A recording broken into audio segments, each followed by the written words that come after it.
Oromiyaan boossi lafa gangalatte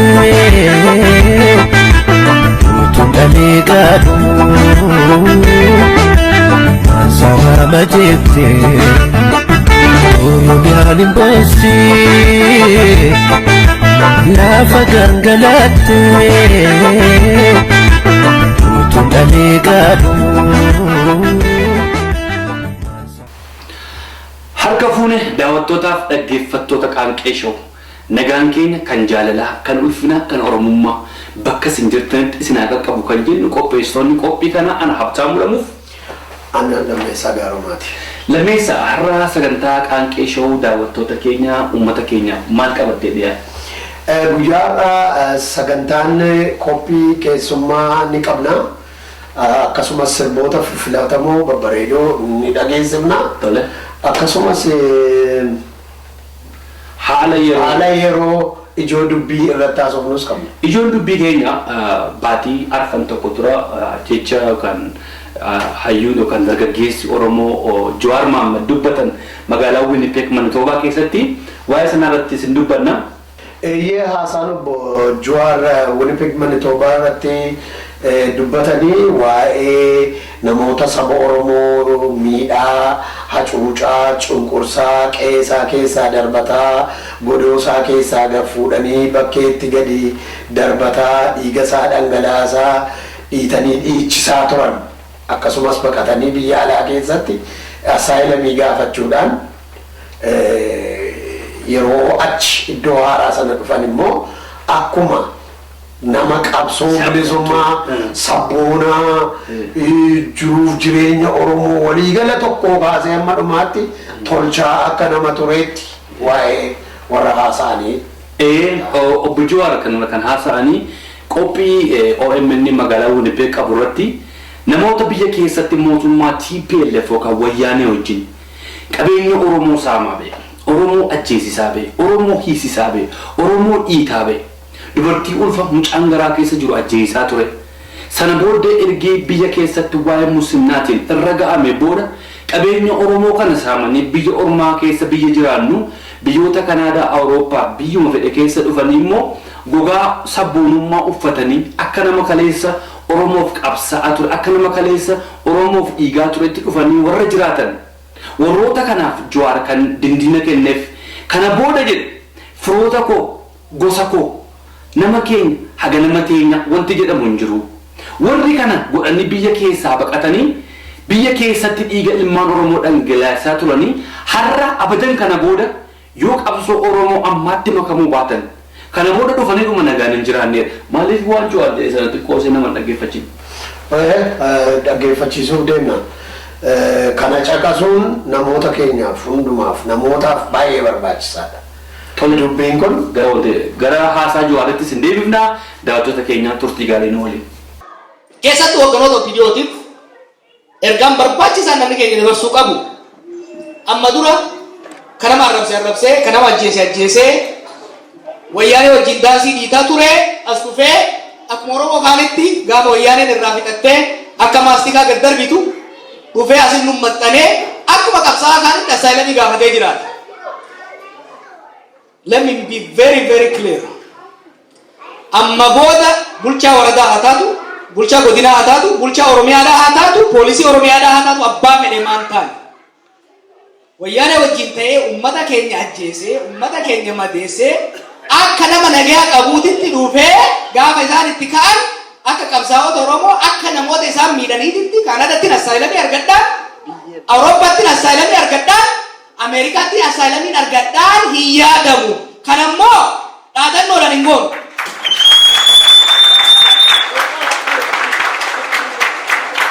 If anybody thought this is an impediment threat, they are wrong. Akka mataa kiyyaatitti I will make it my life mission. Abbaan fedhe kanama keenya miidhe, kanama keenya ajjeese liistii qabna by the way. Qabalee hunda keessatti milishaan kun, bulchaan kun, kaabineen kun, poolisiin kun nama keenya akka miidhaa jiru doozeedha qabna jechuudha. Kanaaf gaafa as dhufe isin immoo kun ilma wasiila kiyyaati, kun obboleessa kiyya, kun gosa kiyya, kuni kaleessa waan kana naa oole yoo jettan isinillee saaxila baaf uummata keessatti namni sunillee yoo danda'ame seeraan akkasitti hidhamu yoo dadhabame gurri isaa qabamee wayyaanitti akka deeffamu goona kana nuu itti hima. Egaa Jawaar wanti inni haasa'e asirratti kana booda dhufaniidhuma nu keessa kana booda dhufannee gaarii naa godhee kun fira kootii kun soddaa kootii kun gosa kootii kun ganda kootii kun maaloo kootii jennee wanta jiraachisu miti abadan jedheera. Abadan jiraachisuun nurra jiru. Kanaafi isinis eenyuun akka ta'e beekamaadha. Saba Oromoo dhiitaa dhiichisaa qabaa hiisisaa jiruuf jireenya isaa balleessaa horii saamanii dhoffataa mussinnaadhaan gaafa ari'aman abba'anii gogaa sabboonummaa jijjiirratanii hin jiru. Abtaamu akkam ture qaanqee shoo bakka buutee magaalaa Kaalgarii irratti deemtee turte qophii qeerroo irratti. Qophiin dhuguma qophii qeerroo dheengadda magaalaa Kaalgarii keessatti qophaa'e irratti argamnee turre. Guyyaa sanallee bakka walgahii dhaquu hin dandeenye sababiin isaa sirboota shaakalaa turre galgala garuu akka artistoota achitti argamanii fi asirraa magaalaa keenyarraa waliin deemne wajjin uummata Oromoo bohaarsaa turre baay'ee haalli afuurri Oromummaa tokkummaan achitti argamu Oromoon kanaan dura bakka qophii tokkotti namoota muraasatu argama amma qophii kanarratti garuu namoota hedduutu argame nutis dhannee achitti saba bohaarsaa turre. Anaa fi Elemoon Alii as magaalaa kanarraa artist Elemoo Alii asirraa deemne achitti immoo Amartii Waaree ture, Saaliyaa ture, Adamaaruuntu ture, Callaatu ture, Duulaa Adabaatu ture, Iddootu ture, Muhammad Gurbaan jedhamu tokkos haaraadha. Bashannansiisaa ture baay'ee yeroo bareedaa ture. Kaayyoon keenyas gumaacha qeerrootiif godhamuudha. Bakka sana immoo gaa'ee natti fakkaata wanti hundumaan qophii bareedaa ture. Warri sagantaa sana qopheessitan illee galata guddaa isiniif qabna. Qophiileen akkasii kun iddoo biraattis habaratamu jedha. Sagantaan isaa baay'ee achirratti immoo nama tokkotu hin galateeffatin darbuun barbaadu. Namni tokko hin galateeffatu. Naa eeyamta? Dhugaa. Artist Amartii Waaree isee bira dhannee isee biratti qubannee isee biratti nu tajaajilteetti. Amartii hedduu si galateeffanna. Ani fi Elemoon asirraa lafa fagoo dhannee isee bira turre Artist Amartii Waarees galata guddaa qabdan jedha. Walumaa galatti saba bakka qeerroon keenyaa kanatti argamtanii tajaajila akkasii gootan hundumti keessan galanni keessan qabsoo Oromoo haa ta'u ennaa Oromoo yeroo hundumaa yeroo waamichi waamamu akkas yeroo kabajuun wal jaalalaan wal qabatanii achitti dhiyaatuun fakkeenya gaariidha itti fufaa jenna. Tole karaa qaanqee shootiin jabaadhaa isiniin jenna qeerroonis jabaadhaa. Namoota baay'een illee achitti waa'ee keenya irrattis qaanqee shoo irrattis yaada nu kennaniiru hedduu isin galateeffanna horaa bulaa haasaan keenya inni itti aanu waa'ee yeroo ammaa kana biyya keessatti akkuma beekame baatii afur deemu baatii arfaffaatti deemaa jira mootummaan abbaa hirree mootummaan wayyaanee mootummaan nama nyaataan mootummaan seexanaa mootummaan agaannantiin mootummaan dhiiga tuutu maal waraabessa mootummaa hattuu ummata Oromoo biyya keessa ajjeesaa jira. Akkuma beekame ummati kuni hogganoonni isaanii jalqaba waa haasa'u Oromoo arrabsu. Oromoo gaafa arrabsan Oromoon gaafa irratti cimaa deemu waan baay'ee haaluudhaaf adeemu. Dhiifama ani hin jenne. Kompiitara kaleessa nu arrabsaa. Aarriin keenya tuun qabbanaa'e dhiifama ani hin jenne. Kompiitara takka godhee. Kompiitaraan naa hojjetanii. Jawaar takka godhee, abaa'oo takka godhee. Farra tokkummaa akkana. Farra tokkummaa, farra misoomaa, agaannantoota waan baay'ee jedhu yerooti kuni yeroo jedhanii harreen yeroo alaaddu malee yeroo dhudhuuftu hin beektu Oromoon. Harreen yeroo alaaddu malee yeroo dhudhuuftu hin beektu. Alaaddu jechuun yommuu iyyitu sana malee yommuu dhuufuu see gallakkistu hin beektu. Wayyaaneen akkas yommuu alaagan malee yommuu dhudhuufan hin beekan. Ummata Oromoo amma naga'u ummata Oromoo kana akkuma jaarraa waggoota meeqaa duratti lakkaa'anii arrabsuu barbaadu.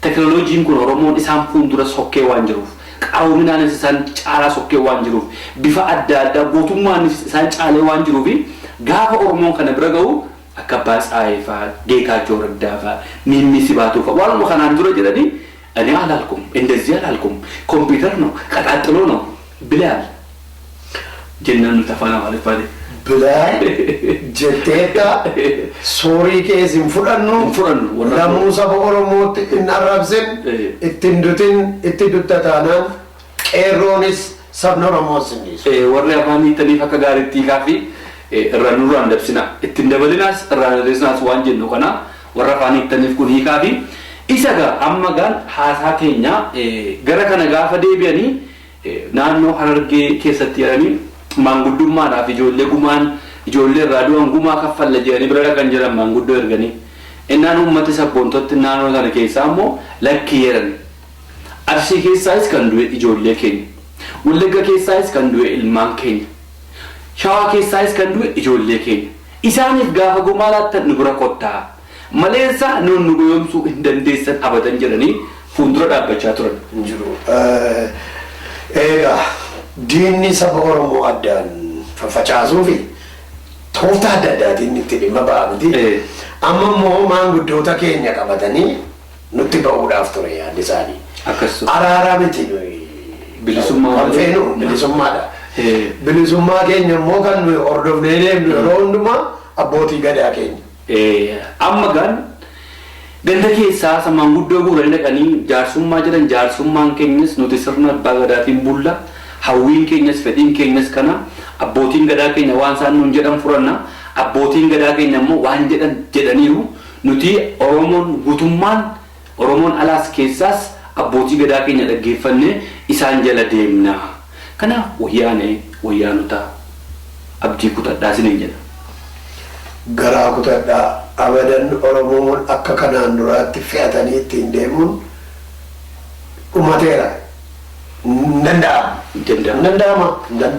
Sirba tokko akkamitti? Maali har'a sabii sirba eenyu? Sirba eenyu akka cuuqqootti martee saba kana afaan keessaa akka cuuqqootti akkas marmaree afaan gahu sirba sabboonti ittiin dhala Oromoo deengada mana irraa baatee maaloo ittiin aadafi kan ittiin aadafi dhugaa isaan saba kootiif ittiin aadafi. Atau hawwi tazarraa sana feerraa geerarsaa hawwi tazarraa booda walitti deebinaa ammas ittiin hawwi wajjin turtii gaarii. Meeqa geeraruree kukaa kanaa koo jiru hafuura baabadure. Dubartiin geerartu eenyu jennee murteessee dubartii haadha dhiira. Goota biniin adeessee yoo ilmi jiksee lolu. Ilaaltu teesse Ilaabeti ajoollee biyya kooti kan hundeen Oromooti Finfinnee handhuurri koo biyya tufaamunaati diinni riiba dhabee akka biyya baadhamee Oromiyaan nu dhaaluuf walitti lallabee Finfinnee roobsi jabbii Taro si jabbi, Sabataro si jabbi, Kabiro si jabbi, Laktavoro si jabbi, Burayuro si jabbi, Olataro si jabbi, Abambia Oromoda iranuan sirabi, Abambia Oromuma iranuan sirabi. Master plani kesani nutimenu imenu, lava kokia. Lavaga kayukia imumurina disa tutu inadisa goda kakile Kenya longkenya tirachisa sirri singalchina jetaba sayeni biti asta kuma lupunto tistanuma malyon tebiye Gotari mana base yartuma kaya kiti Wabdu biningalu komo bi kurkurti la foromo kurkurti Jotu ro si jabbi Kalani ro si jabbi Chanjora ro si jabbi Arsira ro si jabbi Direra ro si jabbi Balira ro si jabbi Adama ro si jabbi Abambia Oromoda iranuan sirabbi Abambia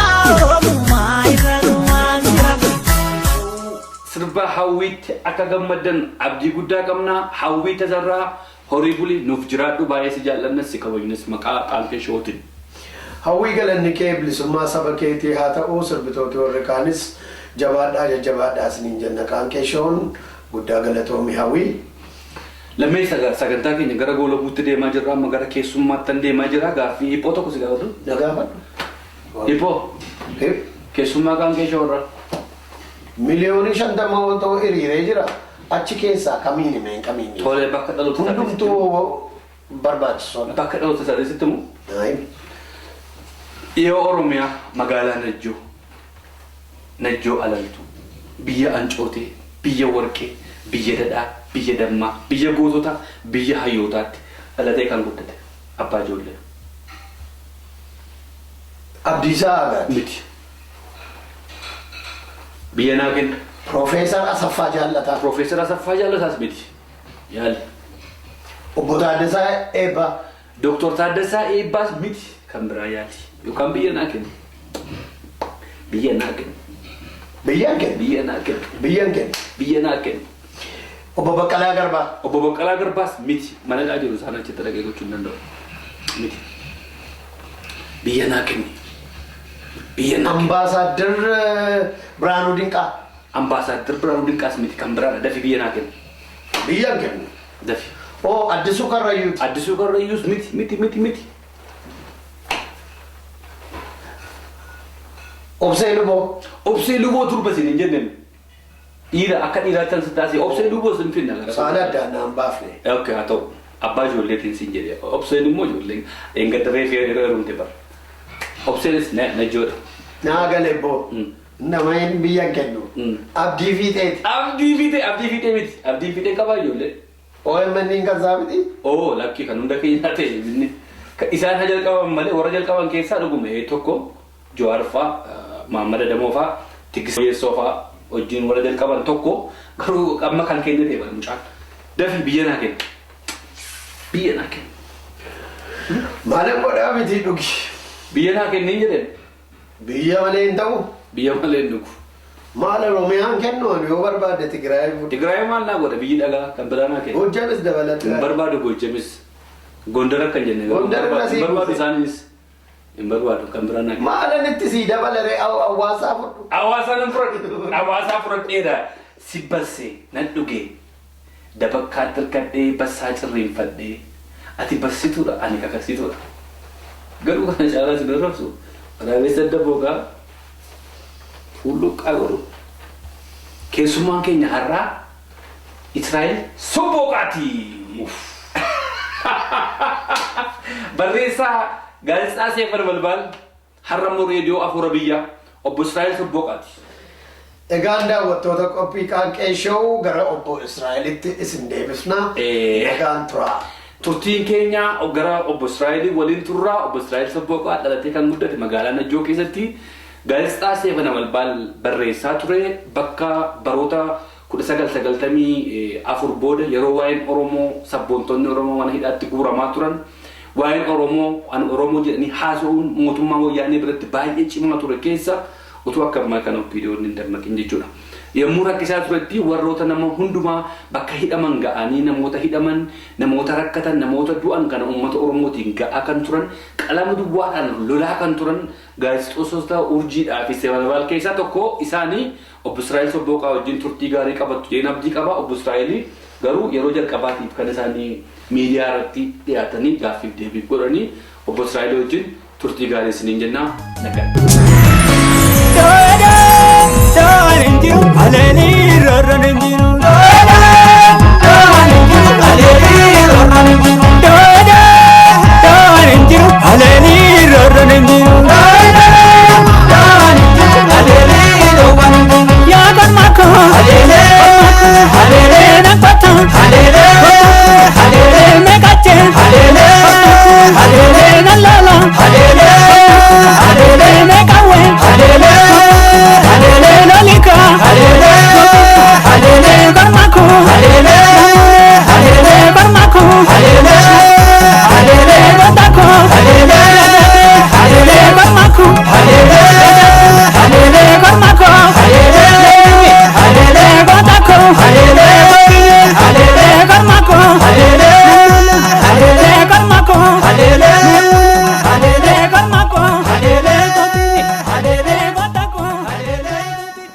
daawwattootaaf dhaggeeffattoota qaanqee show keessummaan koo har'aa qabannee isinii dhiyaanne akka waadaa isinii gale kan nu bira jiru obbo Israa'el afeerraa qaanqee show isinii godhee simattanii asitti argamuu keessaniif hedduu isin galatoomfannaa horaa bulaa.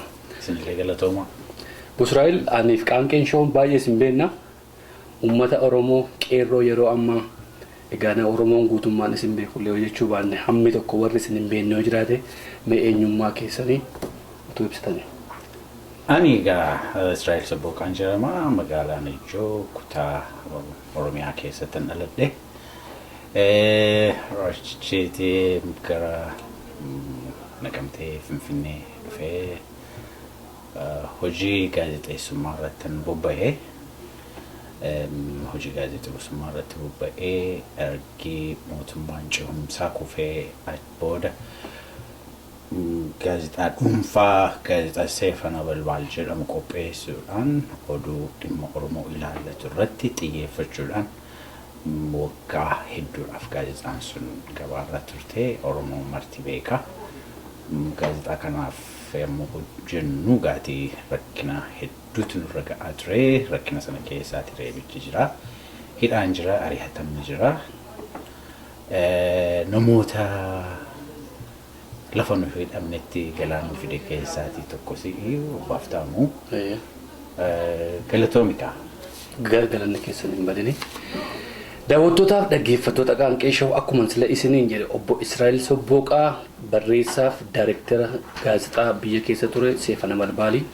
Har'a ani carraa argadhee nama dur nama gaafatu gaafachuu carraa argachuu kootti baay'een gammada. Atis asitti argamtee uummata keenya wajjin wal baruu uummata warroota isin beekne wajjin iyyamtee asitti nu argamuu keetiif hedduun si galateeffadha.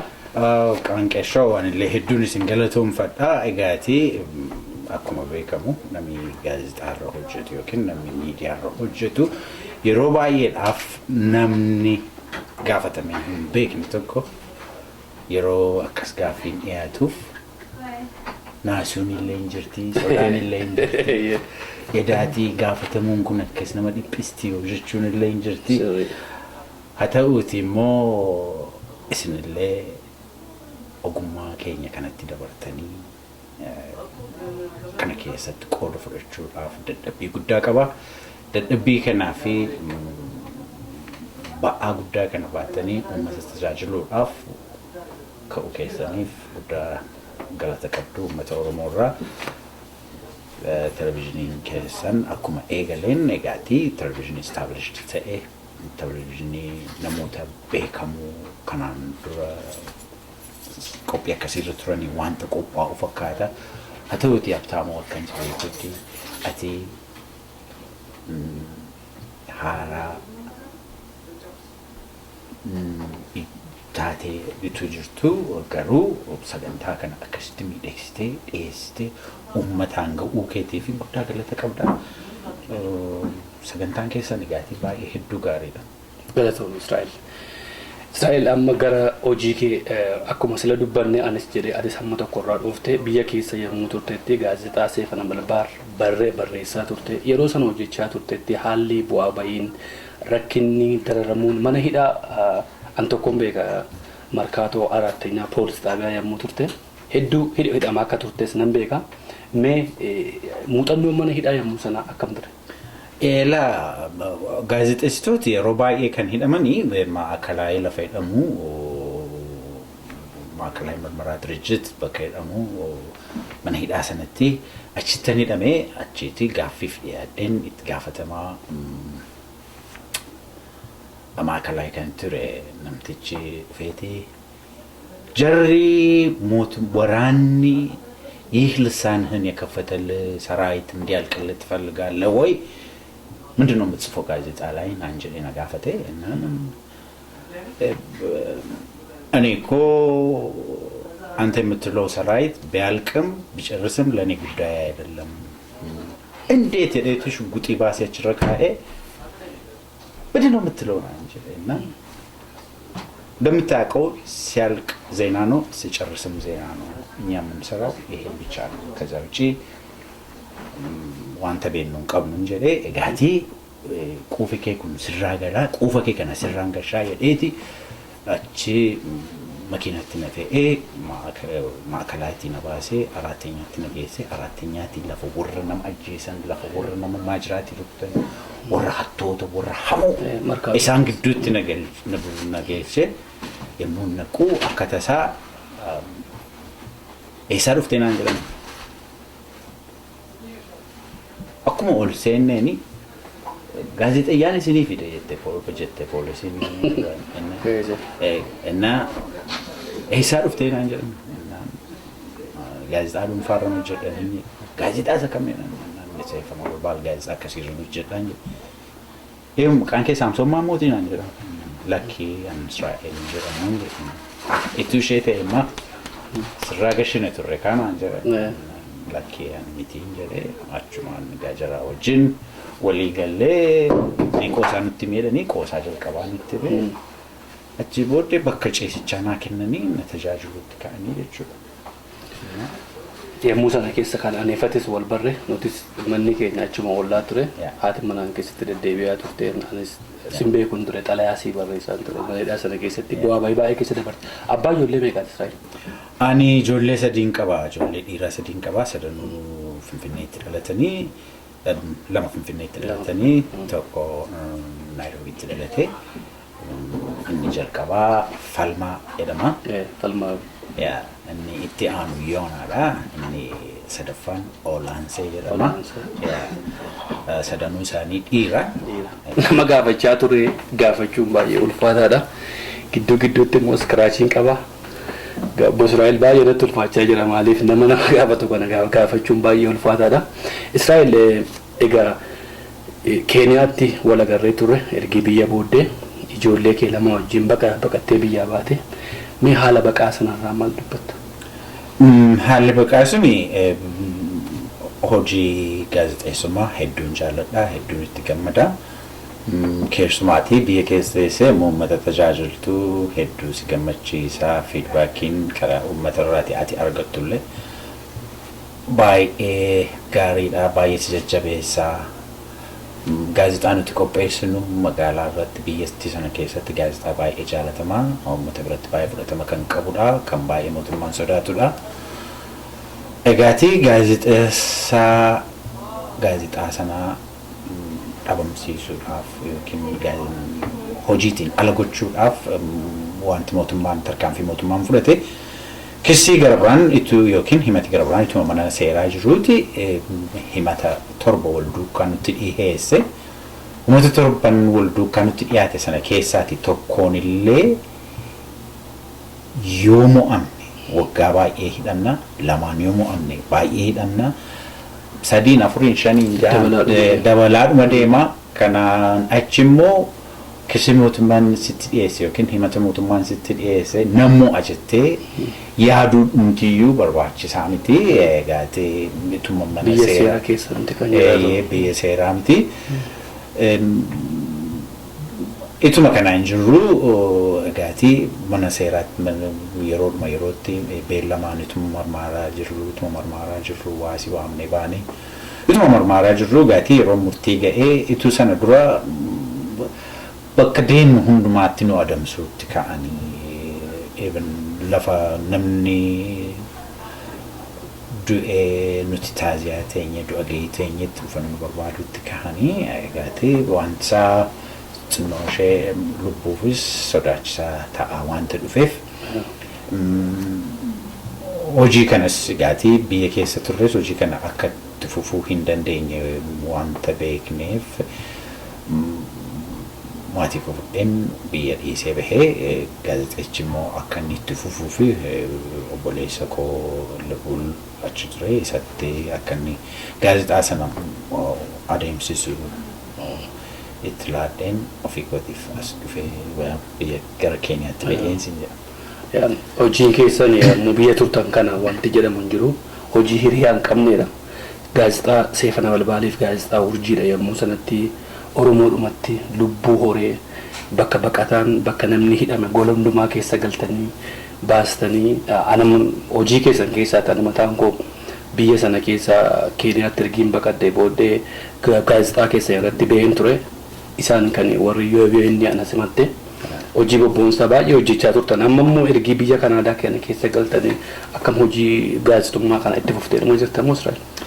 Ergii biyya asirkiin Kanaadaa dhufeeti reediyoo mataa keenyaa tokko reediyoo fuula biyyaa jedhu kan afaan Oromootiif afaan Amaaraatiin qophaa'u hojjechaa jira. Reediyoon kun Las Vegas Oslo as Calgarytti hojjetama. Las Vegas'itti Lu'uutu itti gaafatama. Oslotti Robsontu itti gaafatama.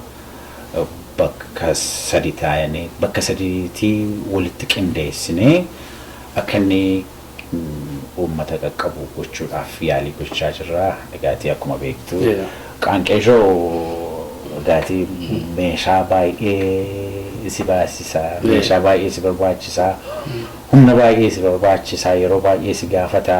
Kanaaf immoo ati kaffaltii namarraa eegdullee hin qabdu. Garuu uummata kee tajaajiluudhaaf of kennuudha. Dhugaatii immoo keessumaatii haala amma biyya keenya keessa jirutti yommuu Oromoo marti wal duukaa ka'ee lubbuuf dhiigaan aarsaa kafalaa jiru kana keessa nuti immoo dandeettii keenyaan waan dandeenyu gumaachuu danda'uun nuufillee carraa guddaadha. Uummata keenya bira qaamaan yoo hin jiru ta'e hafuuraaf qalbiin keenya uummata bira jiraachuunsa wanta guddaadha. Qaanqeeshoo immoo keessumaayyuu nuti amma eegalle haa ta'u argitee nuti amma dadhabaa dhufuu dandeenya. Yeroo baay'ee tajaajiluu dandeenya. Wanti nama gammachiisu inni guddaan tokko immoo dhalootni haaraan inni ta'an immoo fudhatee ka'uu danda'uu isaati. Wanti guddaan nama gammachiisu amma gaatii qaanqeeshoo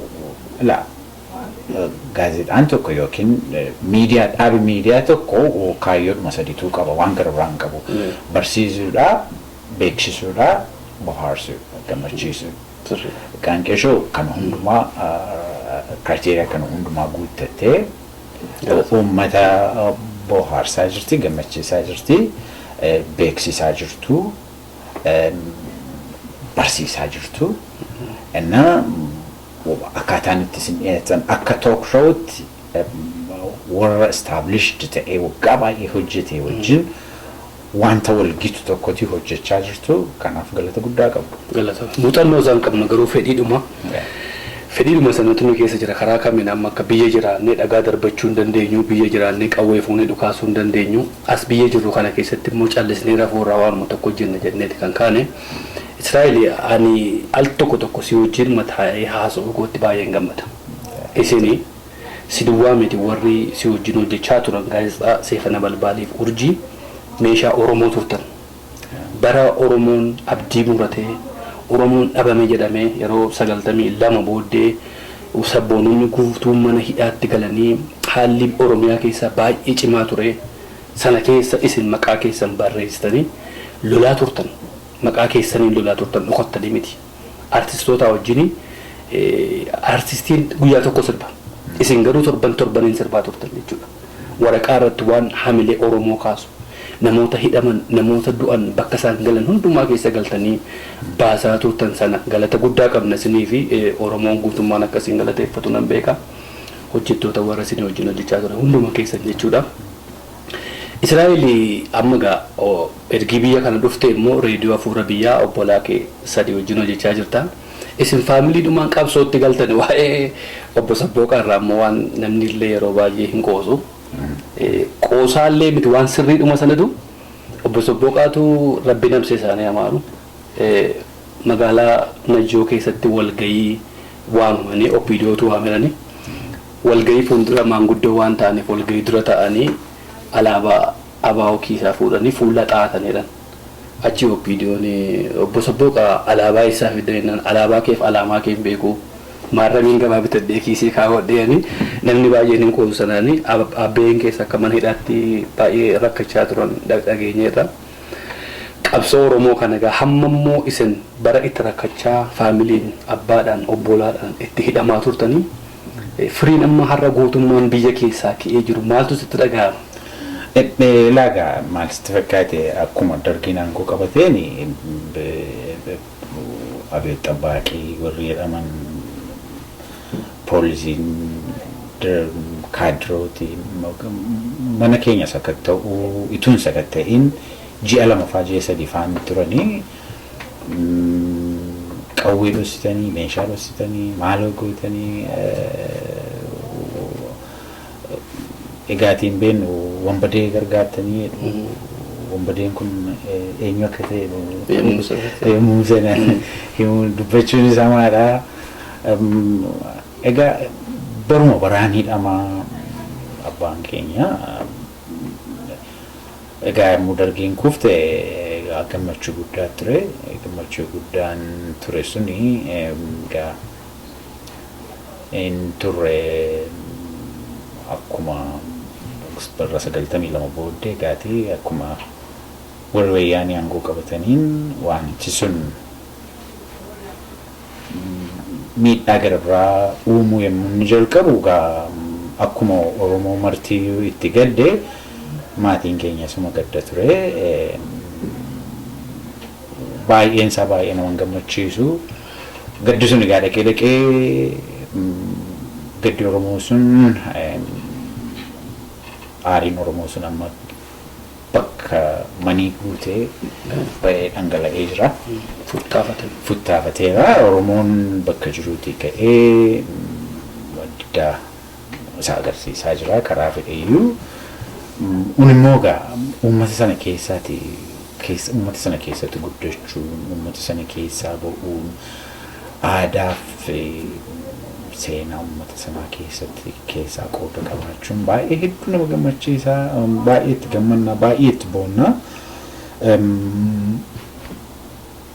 Abbaan keenyas egaa nama uummata isaa jaallatu ta'ee namoota baay'ee qoosaan ni qoosu gaati namoota irraan nagaan illee waliin hin qoosnu baay'ee. Egaa amma beektaa aadaa biyya keenya ilmaaf abbaa waliin hin qoosanii. Walitti yuunaasan. Akkasii anis almaan nagaa egaa. Supookaan baay'ee maqaan isaanii najjoo keessatti. Egaa haala yeroo ammaa irratti dubbanna. Haalli yeroo ammaa kana qeerroo biyya keessa jiran qeerroo qawwee malee qalamaan fuuldura akkuma isin dur qalamaan lolaa turtan kana isaanis har'a qalamaan fuuldura dhaabbatanii diinaan mormaa jiran waa'ee qotee bulaa keenya yeroo ammaa diddila fincila gabrummaa biyya keessatti naannoo Oromiyaa hundumaatti ta'aa jirutti ergaa uummata ijoollee biyya keessa jiraniif dabarsitu akka maanguddoo gaafa hin jiru hayyuu Oromoo tokkotti carraa ilaalaan qabsoon qeerroo yookiin qabsoon uummata Oromoo master plaanii sana mormuutiin ka'e suni qabsoo haqaatii qabsoo sirriidha. Uummati dheekkamsa isaa ifatti mul'iseera. Mootummaa dhumti abbaa irree biyyattii bulchaa jirullee gaaffiin sun gaaffii uummataa gaaffii sirrii ta'uusaa ofiisaaf iyyuu itti amaneera. Haa ta'uuti akka biyya federaalaan bultu tokkootti finfinneedhuma keessa taa'uuf illee mootummaan suni hayyama Oromoo gaafachuu qaba. Maaliif Finfinneen handhuura Oromoo biyya Oromoo wanta taateef master plaanii itti baasee uummata Oromoo buqqisuun hafnaan biyyattiidhuma sana keessa magaalaadhuma sana keessa mootummaan sun taa'uudhaaf akka sirna federaalaatti yoo ta'eef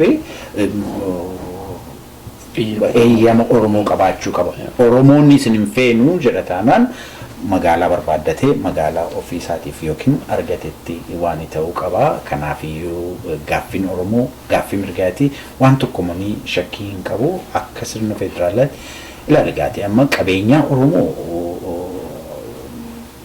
mootummicha giddugaleessa jedhan sanatu baasee gurguraa jira. Warqeen Oromoo hammam akka ba'ee gurguramaa jiru Oromoon keessaa quban qabu. Mootummaa dhumti Oromiyaa jedhamtu maqaadhaaf biyya sana keessa jiru suni meeqatu bunni kuntaal meeqa yookiin kiiloon meeqa ba'ee akka gurgurame hin beeku quban qabu. Warqeen meeqatu lafa akka ba'ee gurguramaa jiru quban qabu. biyyattii sana keessa mootummaan federaalaa jiru sun Finfinnee keessa qubatee jiru sun hayyama Oromootiin ala jiraachuu isaa quban qabu. Kanaafiyyuu waama tokko biyyattiin Oromoon biyya abbaan qabne ta'eeti. Annaa dhufanii saamuudhaaf barbaadanii Oromoon gaatii sanarratti dammaqeeti no hin ta'u. Mee hubadhu asitti biyya Kaanadaa jiraannaa biyyattii magaalaa provinsii yookiin isteetuun keessa jiru kun Albertaan boba'aa guddaa qabdi gaazii jechuudha. Gaazii liitiriin tokkoon ishee magaalaa biyyattii Albertaa kana keessaa baatu mootummaa Albertaatu qaraxatti itti nyaata. Mootummaan federaalaa qaraxa isaa kan biraa wanta mootummaan Albertaa beekuuti itti kaffalchiisa. Akkasittidha kan biyyi federaalaa jiraattu. Malee isaati Maqaleetii dhuftee biyya Oromoo saamuudhaaf mirga hin qabdu. Eessaati dhuftee an mootummaa federaalaati jettee magaalaa guddoo Oromoon keessa jiraatu tokko naanna'ee jiraatu tokko qabattee ittumaayyuu maaster pilaanii itti baastee isa kaan buqqistee isa kaan ariitee isa kaan gurgurattee isa kaan saamtee jiraachuun falu takkumaa hin ta'u. Kanaafiyyuu qabsoon Oromoo gaatii qabsoo haqaatii qabsoo mirgaatii qabsoo abbaa biyyummaatii maal gaa kun eenyuun iyyuu gaafachiisu kaa. Jabaadhaatti bofaadhuma jechuudha. Kana Israa'el hedduu si galateeffannaa atis biiziidha abbaa ijoollee dargaggeessa sadiiti manaa si eegaa jiru si argachuun iyyuu baay'ee maqaraadha. Ana fagoo irraa dhufee si argadde miti uummatas iyyuu biiziidha jireenyattis hin barattaa hojii hojjettaa. Israa'elii wanta tokko si yaadachiisuu barbaade waan hin daganne. Ati tarii irraanfatte ta'a. 2001 Keeniyaa gaafa turre akkuma edishinii keessa turre waliin. Ana filaayitiin naa ba'ee deemuudhaaf hin jedha. Sa'aatii tokko booda moo sa'a lama booda konkolaataan dhufee na fuudha. Natti dhuftee abtaamu naan jettee deemuuf kaatee mati naan jettee qophooftee naan jettee akkasumatti deemtaa hin jedhan. Wayyaa moofaa wayiin qabaa na fuutee mana kee ol nagashite suufii natti uwwisite karabaatii natti uwwisite kophee natti uwwisite na geggeessite maqaa uummata Oromootiin baay'ee ati nama rakkataadhaan ture yommuu sanatti rakkataa Oromoo wajjinis nama rakkatuudha. Rakkina Oromoo warra hidhaman bakka hundumaa geessee ammoo naatti iyyuu miidiyaa irratti intarviiyuu ta'uu hafuu keetti baay'een gadda. Ramoota akka keetii kana qabsoon Oromoo irraanfachuu hin qabu. Hedduun keenya kan shubbisnuuf kan maal jennuuf warra artistoota warra akka keenya TV irratti mul'atan duwwaadha. Garuu warri TV jala dudduubaan ta'a iskiriinii dudduubaan waan baay'ee qabsoo baay'ee geggeessaa ture isini. Atis an maqaa qaanqee shootiin baay'een si galateeffadha qabsoo eegalte sana haga xumura haga bilisummaa Oromiyaatti itti fufi guyyaan itti galateeffattan hin dhufa guyyaan itti galata argattan hin dhufa qabsoo keessan dudduubatti nambisinaan jedha ergaa qabdu sadumaa dabarfattee addaan baane jechuudha. Qaanqee shoo akkuma duraan sitti hime amma gaa qeerransa eegee qabdaniittu gara itti gadhiistantu hin jiru. Yoo gadhiistaniif deebi'ee isin nyaata. Kanaafiyyuu sagantaa jalqabdan kana miidheegsitanii bareechitanii mi'eessitanii akka uummata keessan barsiisutti beeksisutti bohaarsutti bashannansiisutti jechuu kooti yeroo yerootiin yeroo eeggatanii haala yeroo duukaa buutanii hin qopheessitu jedheedhuman abdadhaa. Kana booddee gaa wanta teellaatti deebitaniitu hin jiru. Oromoonni kaan yommuunni dhiigaaf lubbuun gabbaraa jiru lubbuu isaa isa qaalii dhiiga isaa dhangalaasaa jiru nuti immoo egaatii waama qabnuuni uummata sana bira dhaabannaa karaa fedheeyyuu taanaa waan fedhetu gaafatama taanaan booddeetti deebi'uun hin jiru gaa Oromiyaan immoo mobilisoomti. Daawwattootaaf dhaggeeffattoota qaanqee shoo obbo Israa'el nutuun gaafadde waan baay'een gaafadda miidiyaalee Oromoo jiran gurguddaadhaaf hin hambisa boqaa gaafadhu. Israa'el kiloota isa kana abbaa seefana balbaali amma immoo reediyoo afuura biyyaa ergi biyya Kanaadaa dhufe turtii gaarii waliin dabarsanitti baay'een gammada obbo Israa'el horaa bulaa. Galatooma. Nagaan jira. Galatooma. Abshirni bariiti. يا لبني خو أبشرني بريتي لف بريسا دكنتي هماتي أبشرني بريتي يا لميخو أبشرني بريتي يا سبخو أبشرني بريتي لف بريسا دكنتي هماتي أبشرني بريتي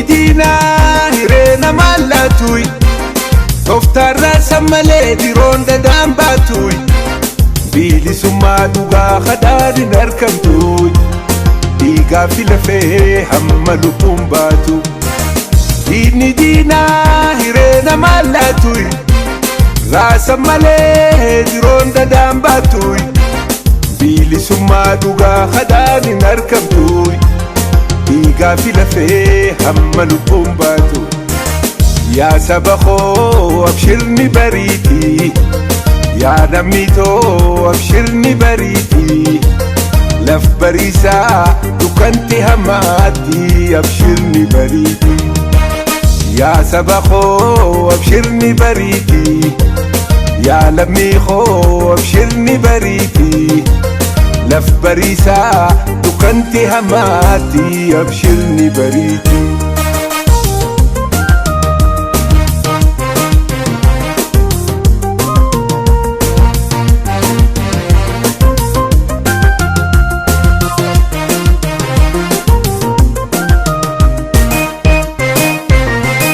داندي ولا بوما ديرا في دتبا بلا في دبو ركوبا يكبا روبا في أدو الرتي والدبري دارا في هليا لخان كتاموري داندي ولا بوما ديرا في دتبا بلا في دبو ركوبا يكبا روبا في أدو الرتي والدبري دارا في هليا لخان كتاموري يا سبخو أبشرني بريتي يا لميخو أبشرني بريتي لف بريسا دكنتي هماتي أبشرني بريتي يا سبخو أبشرني بريتي يا لميخو أبشرني بريتي لف بريسا دكني هماتي أبشرني بريتي